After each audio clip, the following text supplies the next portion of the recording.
This is episode 27, the epic finale of my Hiking the Continental Divide Trail series, where I trek from Summit, Montana to the USA-Canadian border near Polebridge, Montana, completing nearly 3,000 miles of raw adventure.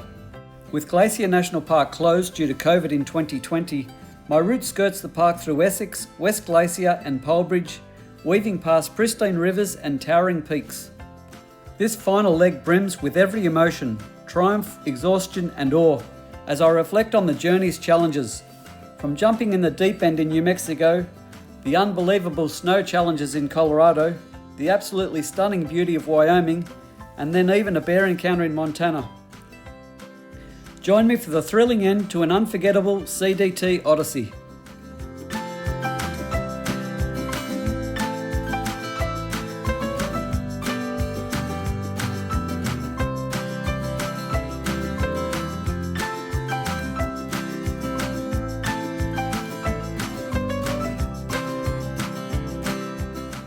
Last night I took the time to totally dry out my sleeping bag and my tent. It's amazing how well I can roll up my tent when it's perfectly dry and not covered in sand, dirt, grass, leaves and twigs, or soaking wet. It is now neatly ensconced in the bottom of my pack, and there it will now stay until this thing is over. There is so much I could ditch out of my pack now, seeing as though I have accommodation lined up between here and Canada. I would think I could ditch at least 80% of what I'm carrying. Arthur and Teresa offered to drop stuff down the road for me to save me carrying it, but I figured I would continue on as I have, seeing as though I've got this far with it all. But I could get rid of the following: tent, tent stakes, sleeping bag, sleeping pad, sleeping clothes, down pants, down jacket, stove and gas, dehydrated meals, bear bag, odour-proof bags, plus a few other incidentals. Pretty much most of the weight though. Going forward, I really only need food, water and bear spray for the day. The lodge only provides a minimal breakfast this morning. I have a short day ahead as I'm heading to Essex, which is only 17 miles down Highway 2. Luckily I've got a few bars of varying kinds left over, so that will be enough to get me through. I should make good time walking down the highway, so I expect to get to Essex around lunchtime.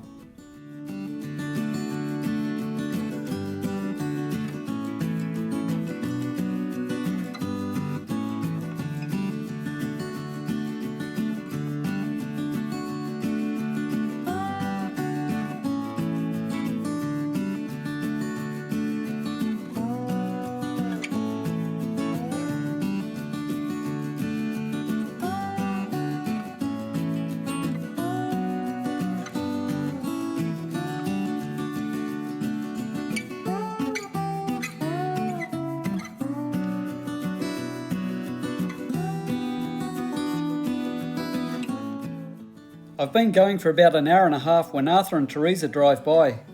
They pull over to check that I'm all good.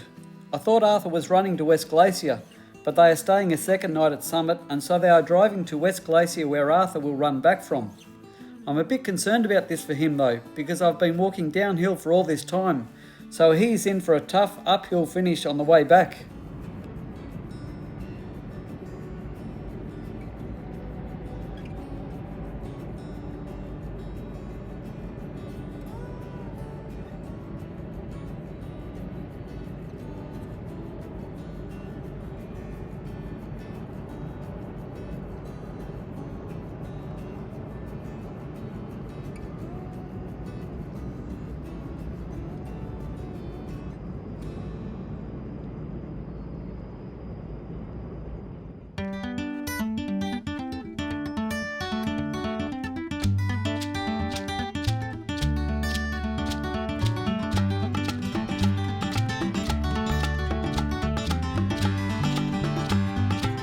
I'm on the road this morning. No more complaints about the trail. No more whining. I'll complain about the road being too hard or something like that though. I'm sure I'll find something. No, but it's all good. I'm on easy street now. So 17 miles to a little town called Essex. So only 25 k's. And on the road to just sort of walk at 5 or 5.5 kilometres an hour. So it should only take 5 hours and a bit, left at about 7. Should be there a bit after 12. And then I'm going to have a zero there, do some laundry and catch up on a few things.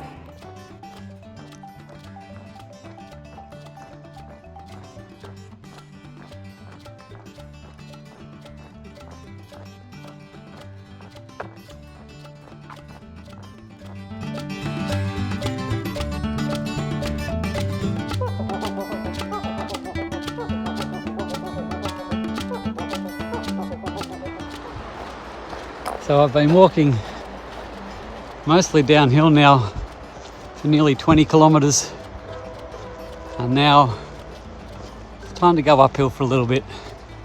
Only got about 5 or 6 k's left to go to get to Essex. So I've been going now for only 3 hours 40 minutes. So pretty quick day so far. So perhaps only another hour and a bit, hour and 20 or so, and we'll be there.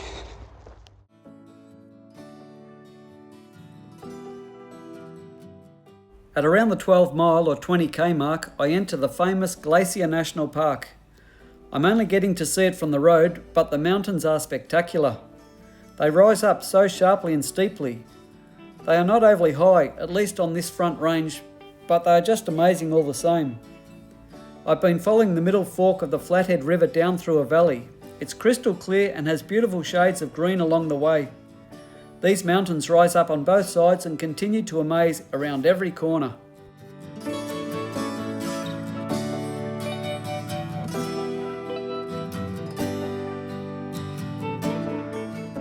I make it to Essex in a little over 5 hours. That was a pretty quick day. I'm staying at the Isaac Walton Inn. This is a grand old building seemingly in the middle of nowhere, with the dominant feature of the railway yard and lines out the back. Today they have train engines and cabooses converted into accommodations for all the train buffs. The Isaac Walton Inn was built to house railroad personnel, but also as a gateway to Glacier National Park. It's a grand building from an era gone by, but it makes a great spot to stay for a couple of nights before I continue on to Canada.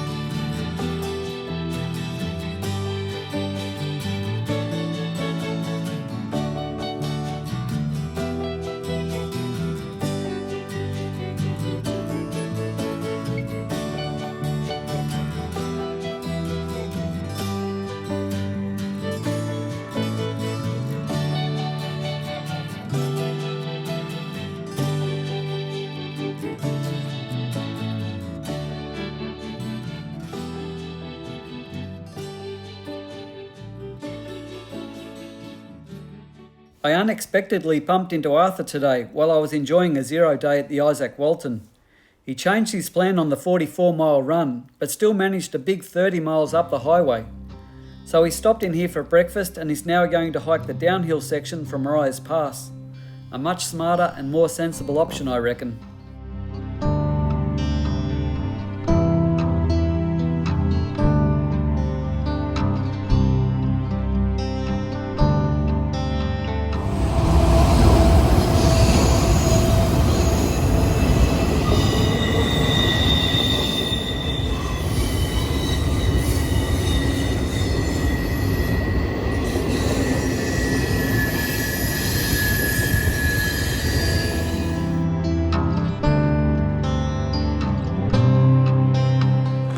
Alright, I'm heading out of Essex, back on Highway 2, heading to West Glacier.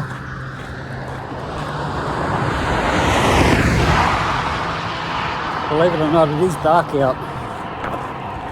The camera does a good job of lighting everything up. I'm walking against the traffic.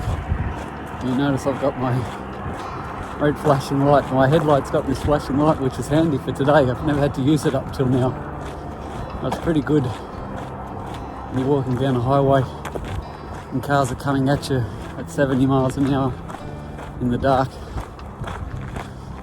Anyway, 27 miles to West Glacier today. This is 3 days to the end. Hopefully we get there okay. Feet have been really sore, but they feel alright this morning, so should be good. I got going this morning at 6 AM in the dark after some great help from the chef at the inn. The restaurant doesn't open until 7 AM, and while it would have been nice to load up with bacon and eggs and wash down with a huckleberry pancake like yesterday, that would have seen me leaving around 8ish. So the chef kindly made me a breakfast roll and 2 sandwiches for the trip. He gets in at 5 AM, made them fresh for me and had them ready to go. Plus he threw in 3 big chocolate chip cookies which he bakes fresh daily. So that's me ready to hit the road. My only concern is for water, but Arthur assures me there's lots along the way. I'm walking down Highway 2 to West Glacier.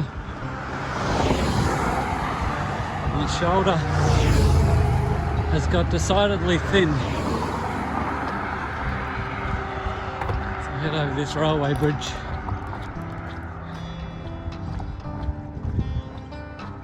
Big mountains around here, huge.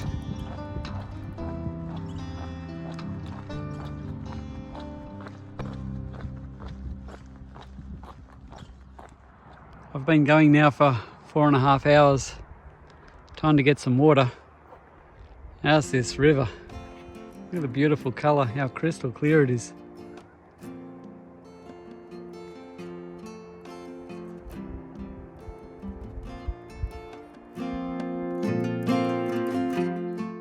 It is such a fantastic day, and as the day progresses, it is getting quite warm.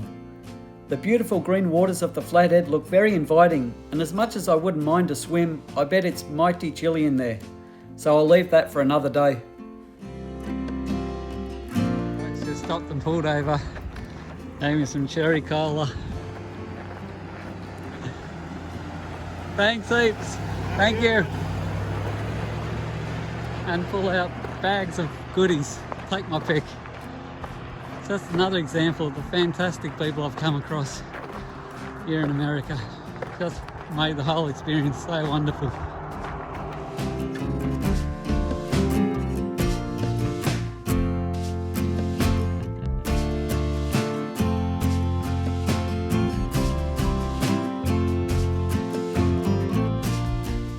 I get to West Glacier in good time and it's straight into the first restaurant for a late lunch. With that done, I head into the village and it is buzzing with people. Lots of people stop to talk to me and ask me about the trip. It is here that I meet Anna and Danny. They invite me to sit down and join them while I'm having some ice cream. What a great couple. We have such fun recounting stories from our trips so far. They are touring around in a van and have just been up to the border where I'm heading in a couple of days. I could sit and chat to them for ages, but my accommodation is a little bit out of town, and so it's time to get walking some more and time to get organised for the night. I've bought my food for tomorrow already, and tonight I'll have one of the 2 dehydrated meals I have left over for dinner. It's another 27-mile day again tomorrow, so it's an early night for me.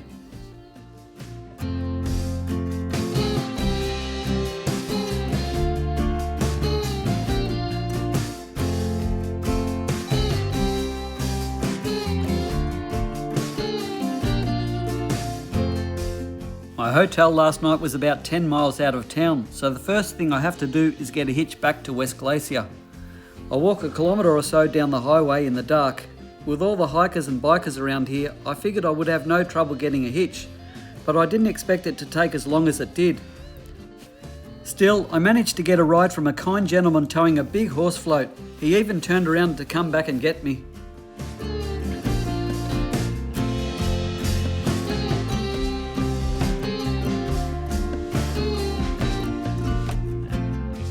I'm now in West Glacier National Park and heading to Polebridge today. Second last day, so getting closer. Got 27 miles today from West Glacier, and the only thing I need to think about is there's 2 routes, the inner North Fork Road or the outer North Fork Road. I was going to take the outer road, but then someone said there'll be lots of rafters going up and down the road, rafting I think it's still the Flathead River, and it's a dirt road, so there'll be lots of dust. So I'm not sure which way to go. When I get to the fork in the road, I'll decide.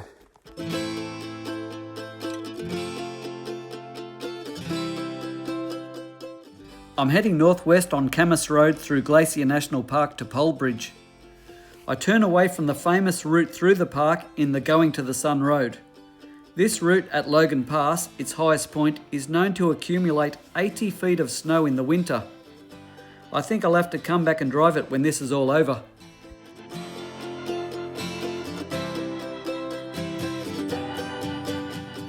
Walking along and a van pulls up beside me. It's Danny and Anna again. No way, I think.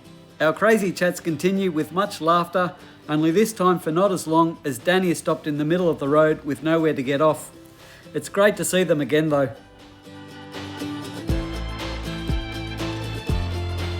At the end of Camas Road, I cross the Flathead River once more, only this time it's the river's North Fork. That means I've crossed the south, middle and north forks of the Flathead River. I crossed the middle fork way back on the Spotted Bear alternate.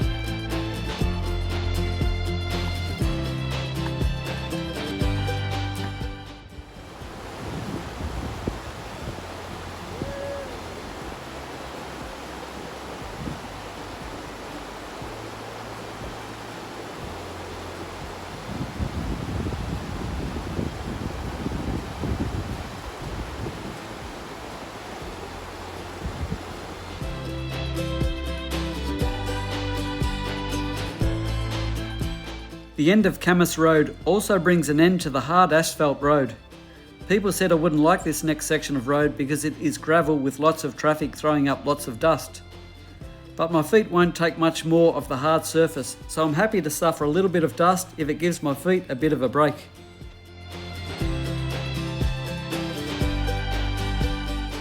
Heading up North Fork Road, I'm surprised how busy it is. I guess it's Sunday and there are lots of people out enjoying the park on the weekend. There are quite a lot of rafters who drive up north and then put their raft in to ride the river back down.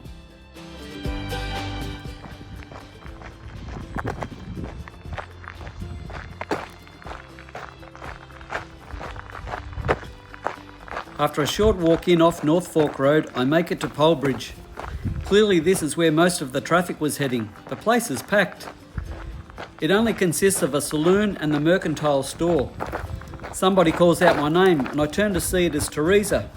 She is staying in a cabin here and is waiting for Arthur. Once again I've leapfrogged him. Teresa informs me he has been violently ill and didn't start until lunchtime. Poor Arthur, that must be so hard trying to go hiking when you're so crook.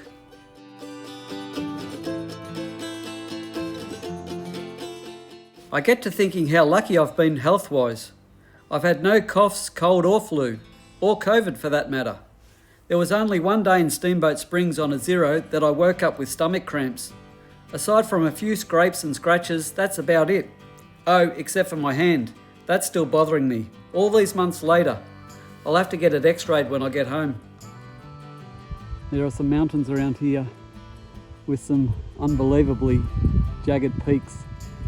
It's a shame I don't get a good glimpse at them. It's always sort of trying to search at them through the trees. But they look pretty amazing. Here's a sign I'm happy to see. Pavement ends. Let's hope so. It's been such a busy road today. You can't believe how many people are up and down this road. You think you're out in the middle of nowhere, but it's been so busy.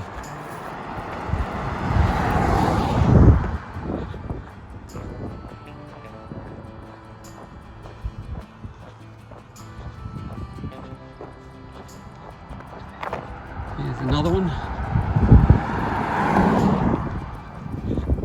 I can't imagine what it's like here in winter. It must be under 20 feet of snow, I'd guess.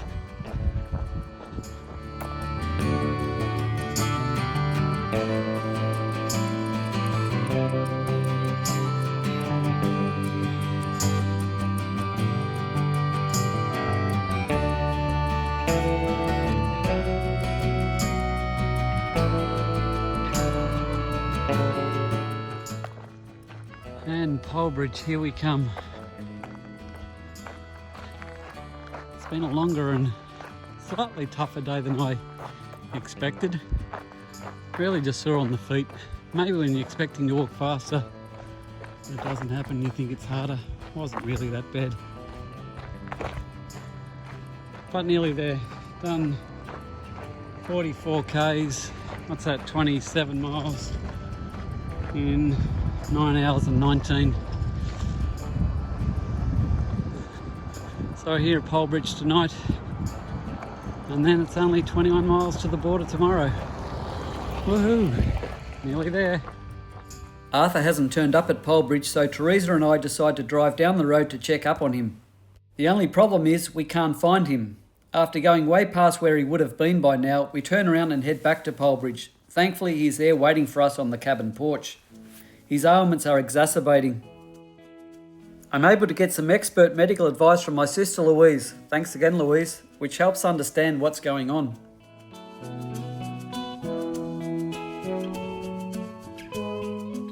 We head over to the saloon for dinner to discuss the plan for tomorrow.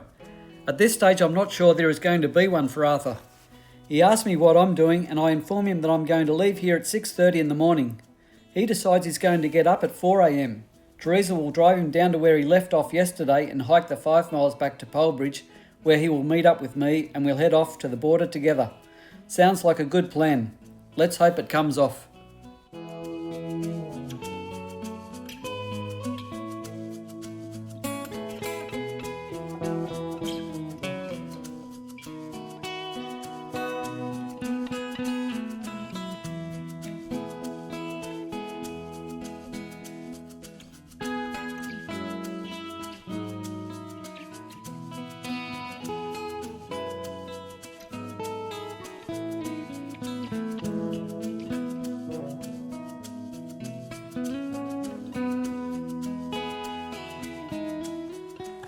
Well, this is it. Final day. And it's not such a nice one, believe it or not. It's raining, it's grey. There was forecast of snow a few days ago, but I didn't think it was supposed to have been here by now. It saved itself up for my last day. I don't think it's going to snow where I am at my elevation, but they say up in the mountains, it'll definitely be snowing up there now, it's cold. Anyway, we're off and at it, just leaving Polebridge. 22 miles to go to the border, and then we're done.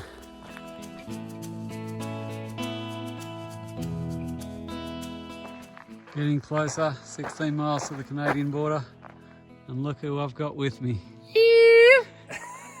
Arthur himself. I asked the obvious question, how are you doing? He says it's not good, he may have to turn back. He's done well to finish the 5 miles from yesterday. We talk for a while and decide to push on up over the hill and see how it is down the other side. Teresa is coming to check on him in 3 hours, so the worst case scenario is if it gets worse he can just wait on the side of the road and it is not a major issue that he is getting farther away from Polebridge. While we are walking at a slower pace, it doesn't matter as I am in no rush today. We get chatting. In fact, the discussion is lively and we are having so much fun reliving all the crazy and scary things that have happened along the way. But mostly we are talking about all the wonderful things that have happened, like the trail magic, the kind people from the many hitches, and all the fantastic people that have helped in so many ways. It is these people that have made this trip so special. Getting closer. 6 miles to go. That's 10 kilometres. That is a lot of mailboxes.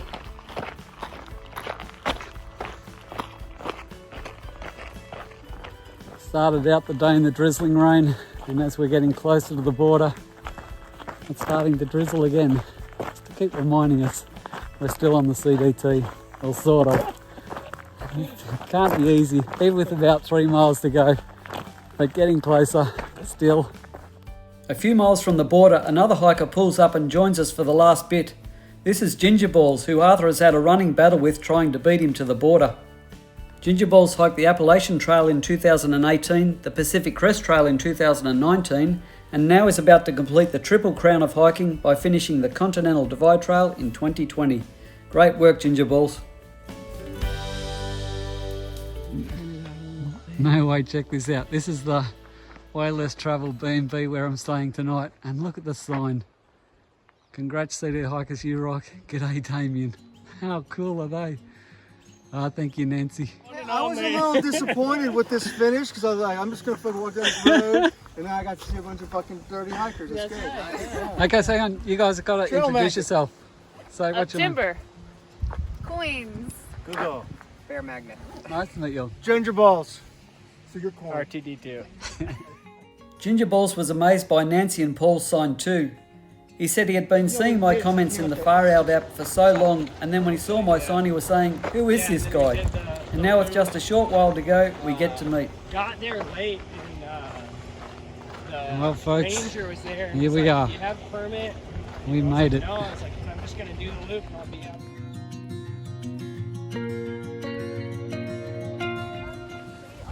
Well folks, here we are. We've made it to the border. There's a monument around here somewhere. We'll have a look at, oh there it is over there. It's not in the most beautiful spot. There it is in the background.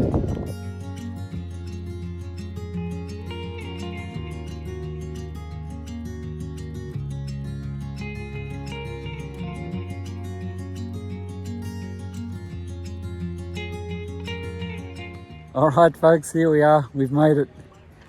Here is the monument, shot to pieces, or attempted to, believe it or not. So, looking down, Canada. Back on this side, United States. You see the line cut through the trees that way. And the big line cut through the trees that way. So we're all done. Thanks to everyone for all your support. Couldn't have made it here without you. There's so many people along the way to thank, which I'll make another couple of videos to do that so I can get all that done right. But we made it. I'm saddened that Chip Crusher is not here with me, but he is about a week away, so his turn is coming up soon enough. Paulie said he told her he watched me finish on the Garmin tracker, so that makes me very happy that he was with me in some way. Alright, Mom, we need a close-up here. Okay. And you see the border that's cut all the way through, and it goes right up that ridge. Oh, yeah. Where's your... We swing around that way. Because I'll sit directly to him. It's cut all the way down there as well. Let me zoom Let in. me get some thing about behind you. You're going to have to get close. I know. I'm going to do it just like this. What an amazing journey. I'm surprised I'm not a blubbering mess right now. With the other guys around, it is more a matter of fact kind of finish. Arthur has done incredibly well to get here, walking through the pain. Can you imagine getting just 22 miles from the border and not being able to finish? But that was never going to happen. I think being able to talk all the way has probably helped take his mind off things. Standing at the monument, I can see a perfectly straight line cut through the trees as I look both east and west. This line was the result of the Treaty of 1846, where the United States and Great Britain agreed to the 49th parallel as the border between the two countries.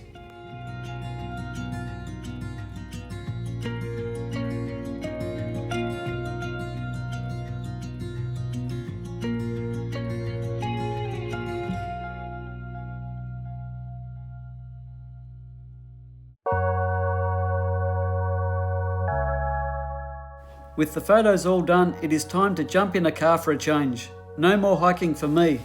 Well, certainly not today at least. Teresa drops me back to the way less travelled B&B. We say our goodbyes and they are off to give the other 4 hikers a lift. Paul meets me at the door and shows me around their most beautiful home. I'm treated to an incredible sight of a deer and 4 fawns playing in the yard. The fawns are amazing to watch as they zoom around the yard playing. I ask Paul about the grizzlies and he shows me some amazing photos of them in his yard. I ask him how often he sees them and his reply astounds me. Once a week at the moment. Nancy returns from Polebridge and we enjoy a lovely meal together. Nancy is a great cook. Paulie has even given them the heads up that I love ice cream and I'm treated to an amazing dessert of chocolate brownie with huckleberry sauce, plus vanilla ice cream of course. I've had a fantastic end to a fantastic day. So that's it. From Mexico to Canada, through the amazing United States of America. The trail is complete. I'm not sure how far it is exactly that I've walked. I'll have to add each day up to see.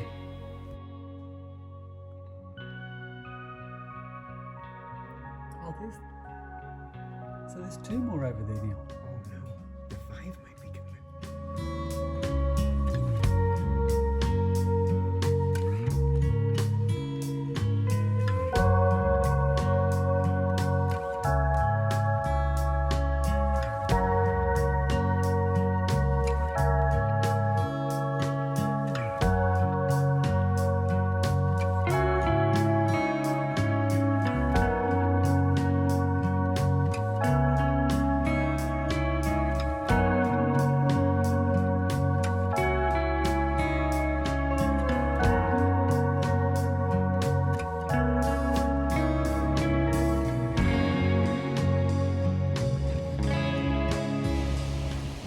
It's a new day, and it's the day after I finished yesterday, and I've just left the road less travelled B&B where I stayed with Nancy and Paul. Just fantastic hosts.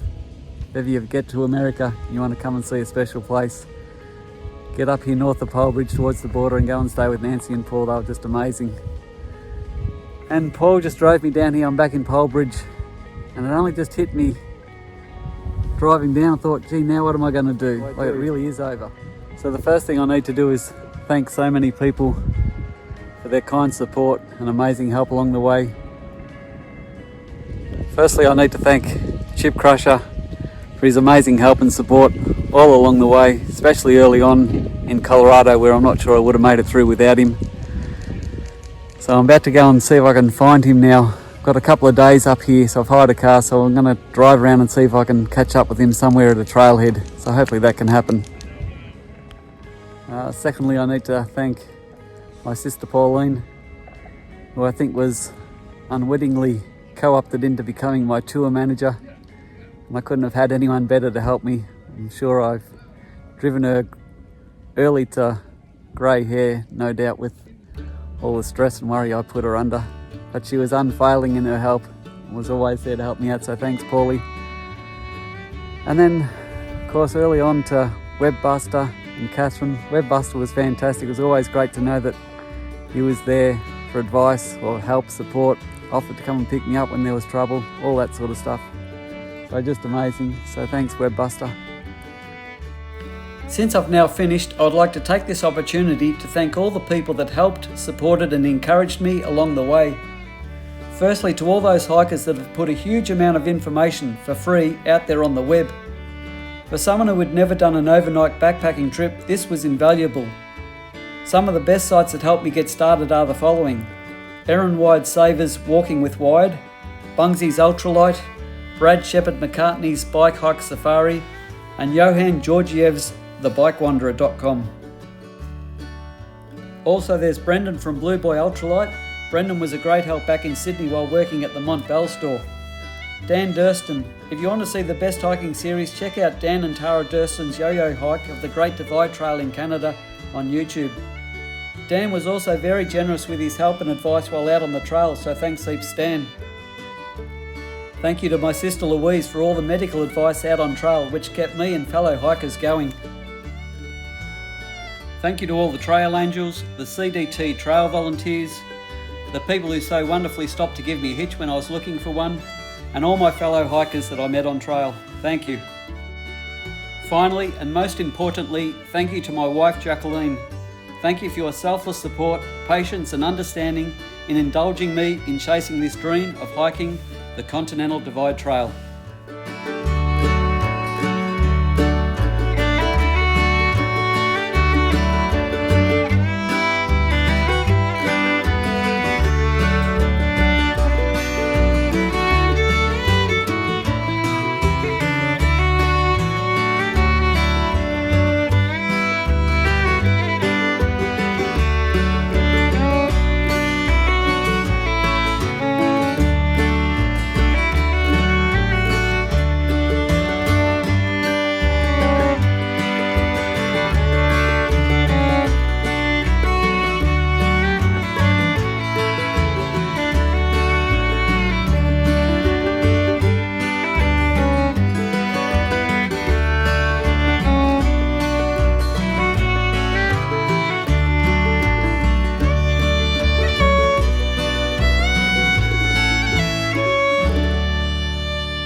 I'll leave you for now with this final thought.